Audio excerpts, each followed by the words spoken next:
السلام علیکم ورحمۃ اللہ وبرکاتہ۔ آج کے اس سبق میں انشاءاللہ اس درس کی آخری مشقیں حل کی جائیں گی۔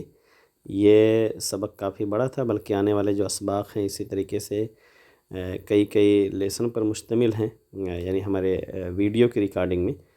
اور آپ دیکھ ہی رہے ہیں کہ یہاں پر التدریب العشرون ہے، یعنی 20 نمبر مشق۔ تو 20 نمبر جو مشق ہے، اس کے بعد ایک مشق اور ہے انشاءاللہ۔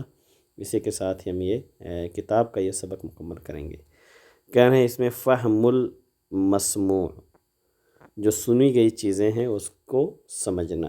مسموع اسی سمع یسمع سے ہے، مسموع مفعول ہے، یعنی وہ چیز جس کو سنا جائے۔ فاعل رہے گا تو کہیں گے سامع، سننے والا، سامعون۔ اور جو آپ نے پچھلے اس میں بنا ہے اسمع، سنیے، امر کا صیغہ۔ تو اس طریقے سے یہ فریم ہے انشاءاللہ۔ دھیرے دھیرے جیسے آگے بڑھیں گے تو آپ کو چیزیں سمجھ میں آئیں گی۔ استمع، یہ بھی فعل امر ہے، لیکن یہ ثلاثی سے نہ ہو کر کے استمع، استمع یعنی خماسی سے، فعل ماضی خماسی سے بنا ہوا ہے۔ استمع یستمع، استماع اسی سے ہے استمع، غور سے سنیے، غور سے سنیے، ثم اجب، پھر آپ جواب دیجیے۔ تو اس طریقے سے ایک آدھ دو تدریب پیچھے بھی گزر چکی ہے۔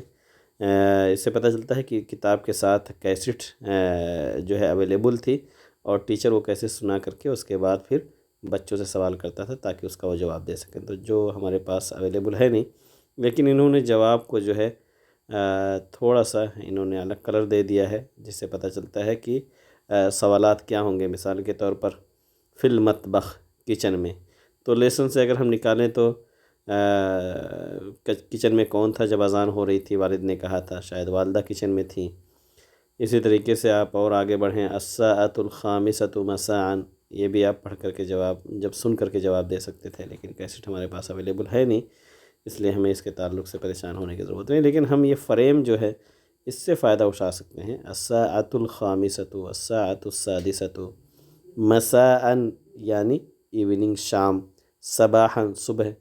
تو جیسے اے ایم پی ایم یا مارننگ ایوننگ استعمال کرتے ہیں، یا صبح اور شام اپنی زبان میں، تو ایسے عربی میں مساءً اور صباحاً استعمال کر سکتے ہیں، کرتے ہیں بلکہ۔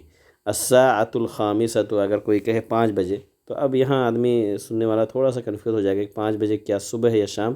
تو جب وہ کہہ دیتا ہے مساءً تو پھر کلیئر ہو جاتا ہے کہ 5 بجے شام کے ہی۔ 6 بجے ایسے ہی صباحاً کہہ دیا تو اس سے کلیئر ہو گیا۔ بکر یتوضأ قبل سعید، بکر وضو کرتا ہے سعید سے پہلے۔ تو یہ بھی ایک فریم ہے، اس میں بھی آپ سمجھتے ہیں کہ کیسے یہ جملہ بنا ہوا ہے۔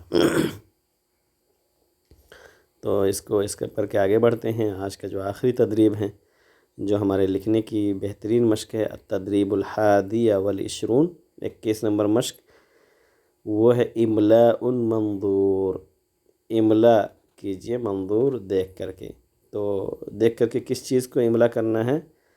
کلمات الاذان، اذان کے کلمات کو لکھیے۔ اکتب، یہ فعل امر ہے مذکر کے لیے۔ تو اذان کے کلمات اس طریقے سے اگر نہ یاد ہوں تو آپ لکھ سکتے ہیں کہیں بھی دیکھ کر کے، سرچ کریں تو آپ کو گوگل کروم پہ بہت آسانی کے ساتھ دکھا دے گا اذان کے کلمات۔ لیکن ہم تھوڑا سا لکھنے کی کوشش بھی کرتے ہیں۔ مثال کے طور پر ہم کہتے ہیں اللہ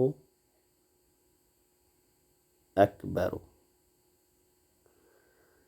لفظ اللہ، ہم نے تو یہ پڑھا کہ عربی کلمہ کا کوئی بھی جب حرف ہوتا ہے تو اس پہ تنوین ہوتا ہے، یعنی اگر وہ کسی عامل سے خالی ہو، جیسے مثال کے طور پر ہے زیدو، نہیں ہوگا، اس کو زیدن کہا جائے گا۔ تو یہاں اللہن کیوں نہیں ہوا؟ اس لیے نہیں ہوا کیونکہ اللہ میں الف لام جو ہے وہ تعریف کا ہے، اصل ہے الہ۔ قرآن میں کثرت سے یہ ورڈ استعمال بھی ہوا ہے، الہن۔ جب اس پہ الف لام تعریف کا داخل کر دیے، اللہ کر دیے، تو اب اس پہ کبھی بھی تنوین نہیں آ سکتا ہے۔ تو یہ اللہ میں الف لام جو ہے یہ تعریف کا ہے، اللہ، تو یہ ہمیشہ اللہ ہی ہوگا، یا اللہن کبھی بھی نہیں ہو سکتا۔ اگر ہو سکتا ہے کوئی تو وہ الہن ہو سکتا ہے، جو کہ اصل ورڈ ہے۔